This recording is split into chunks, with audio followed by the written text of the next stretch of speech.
오늘의 주요 뉴스입니다. 전북도가 코로나19 백신 접종을 완료해도 접촉자로 분류되면 자가격리시키기로 했습니다. 이는 해외에서 복귀한 접종 완료자가 돌파 감염 판정을 받은 데 대한 선제 대응 조치입니다. 전북 지역 수출이 코로나19 여파에도 상승세를 이어가고 있습니다. 전기차 배터리 수요가 꾸준히 증가한 영향으로 분석되고 있습니다. 경찰이 부동산 투기 의혹을 받은 더불어민주당 김수흥 의원에 대해 불입건 결정을 내렸습니다. 김 의원은 부모로부터 증여받은 농지를 정작하지 않아 농지법을 위반한 의혹을 받아왔습니다.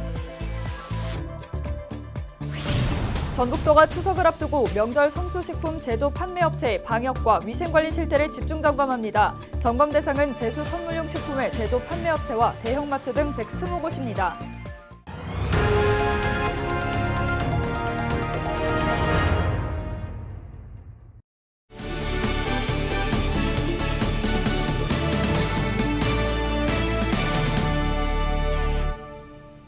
여러분 안녕하십니까? 헬로티비 전북뉴스입니다. 전북도는 앞으로 코로나19 백신 접종 완료자가 접촉자로 분류되면 자가격리 조치한다고 밝혔습니다.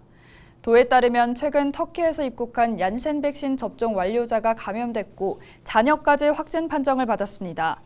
이들을 포함해 도내에서는 지난 26일부터 27일 오후 5시까지 확진자 51명이 추가로 발생했습니다. 지역별로는 전주 29명, 군산 8명, 익산, 부안 각 5명, 완주 1명입니다. 해외 입국자 3명도 감염됐습니다. 집단 확진이 발생한 전주의 한 사회복지시설과 관련해 7명이 추가돼 누적 인원은 17명이 됐습니다. 또 전주 모 유치원을 매개로 한 집단 확진과 관련해서 가족 2명이 자가격리 중에 확진돼 누계가 28명으로 늘었습니다.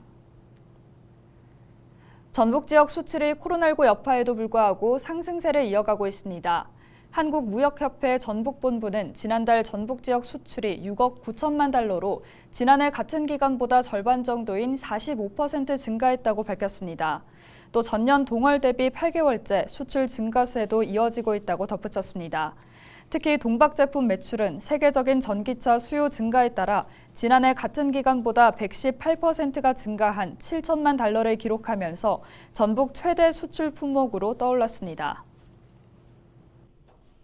경찰이 부동산 투기 의혹을 받은 더불어민주당 김수흥 의원에 대해 불입건 결정을 내렸습니다. 전북경찰청은 지난 6월 국민권익위원회 부동산 거래 전수조사를 통해 투기 의혹이 불거진 김 의원을 입건하지 않기로 했습니다. 김 의원은 부모로부터 증여받은 농지를 경작하지 않아 농지법을 위반한 게 아니냐는 의혹을 받아왔습니다. 하지만 김 의원은 동생을 위탁자로 지정해 해당 농지에서 실제 영농 활동을 했다며 권익위 조사 결과가 사실과 다르다고 주장해왔습니다. 전북도는 추석을 앞두고 9월 10일까지 명절 성수식품 제조 판매업체의 방역과 위생관리 실태를 집중 점검합니다. 점검 대상은 떡류와 한과류, 축산물 등 제수 선물용 식품의 제조 판매업체와 대형마트 등 120곳입니다. 중점 단속사항은 무신고 제조 판매와 유통기한 경과 제품 사용, 판매, 원산지 표시사항 준수 여부 등입니다.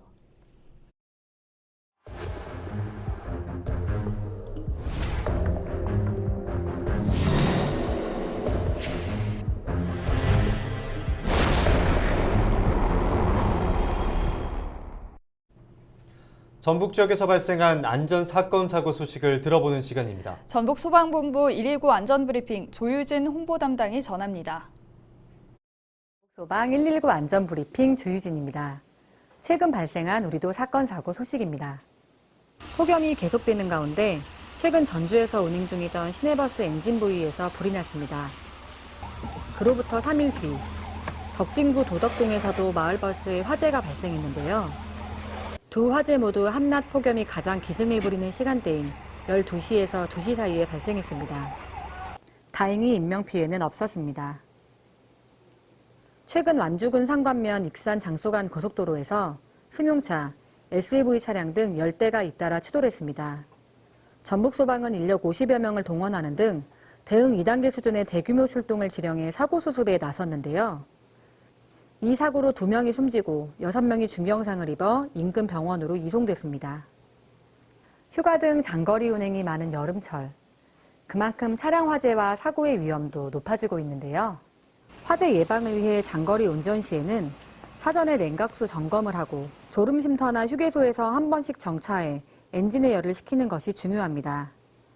또한 운전 중 차량에서 냄새가 나거나 연기가 발생하면 갓길에 차량을 정차하고 즉시 시동을 꺼야 하며 혹시 모를 화재에 대비해 차량용 소화기를 비치하는 것도 좋은 방법입니다.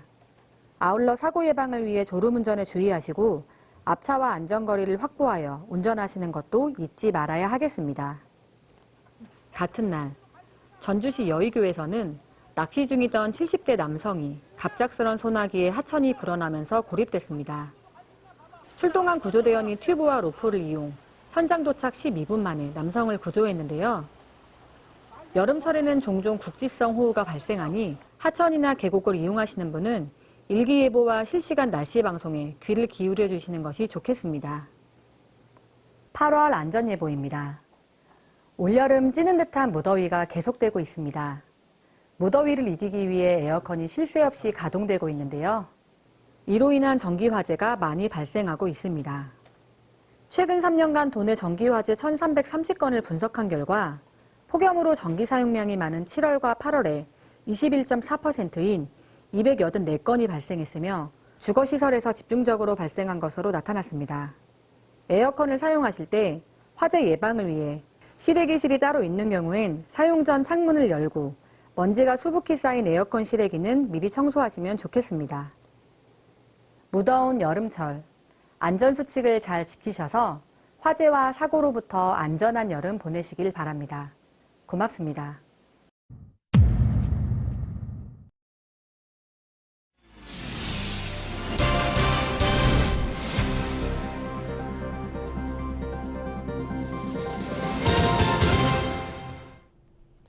농가 소득을 높여주는 효자 종목으로 떠오르고 있는 고창 지역 멜론 농가들 가운데 상당수가 폭염 피해를 입은 것으로 알려졌습니다. 고창군과 농협들은 판로 지원과 폭염 피해 최소화를 위한 교육 지원에 나서고 있습니다. 김남호 기자가 보도합니다.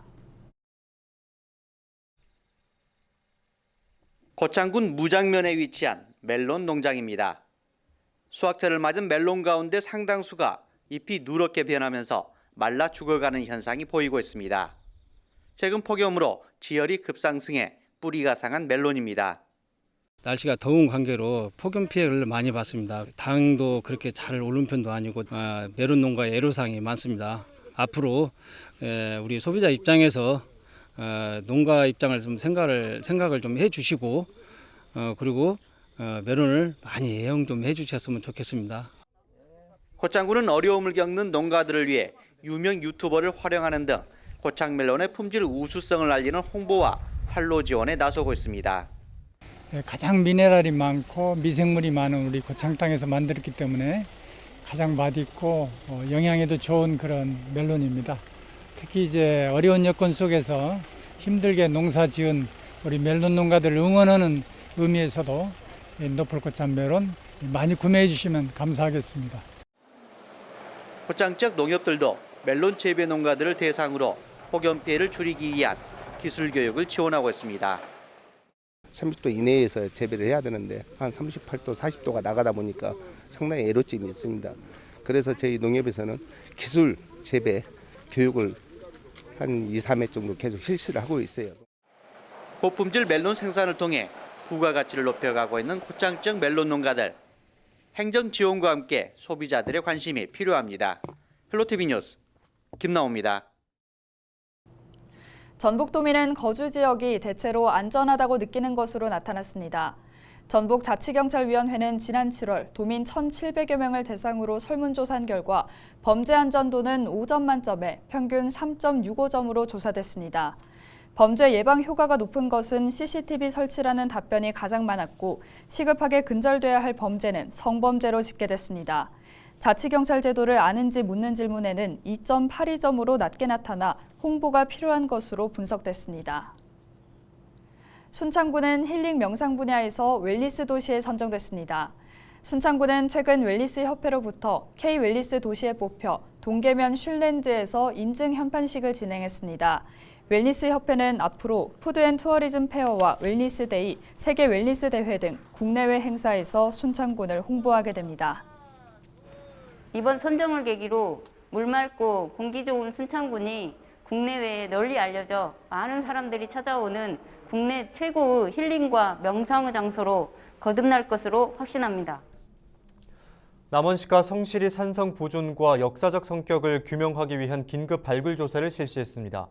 남원시는 최근 성시리 산성 현장에서 긴급 발굴 조사 학술 자문회의와 설명회를 열고 당시 시대적 상황을 반영하는 여러 유물을 확인했다고 밝혔습니다. 성시리 산성 긴급 발굴 조사는 산성의 명확한 성격 파악을 위한 기초 자료를 확보하고 유적의 합리적 관리 방안을 마련하기 위해 진행됐습니다. 역사적인 가치를 지닌 비지적 문화재를 지속적으로 발굴하여 세계적으로 보존관리해 가겠습니다. 김제 자유무역지역 표준공장 증축 사업이 정부의 투자 심사를 통과해 사업 추진의 청신호가 켜졌습니다. 김제시는 27일 김제 자유무역지역 제2표준공장 건립 사업이 행정안전부의 지방재정중앙투자심사를 최종 통과했다고 밝혔습니다. 제1표준공장이 입주율이 97%를 기록하면서 추진된 제2표준공장 건립은 부지 2만 7천여 제곱미터에 2개 동을 짓는 사업입니다. 김제시는 올해 예산 관련으로 국비 55억 원이 승인됐다며 내년 5월 착공해 2024년쯤 공사가 마무리될 것으로 예상했습니다. 정읍지역 공공 와이파이가 확대 운영됩니다. 정읍시는 올해 상반기 9천만 원을 들여 천변로와 공합전기장, 삼동 미소거리 등에 무선 와이파이 21대를 설치했다고 밝혔습니다. 이어 하반기에는 과학기술부의 지원을 받아 실버 노인복지관 등 14곳에 20대를 추가 설치할 방침입니다. 이상으로 뉴스를 마칩니다. 함께해 주신 여러분 고맙습니다.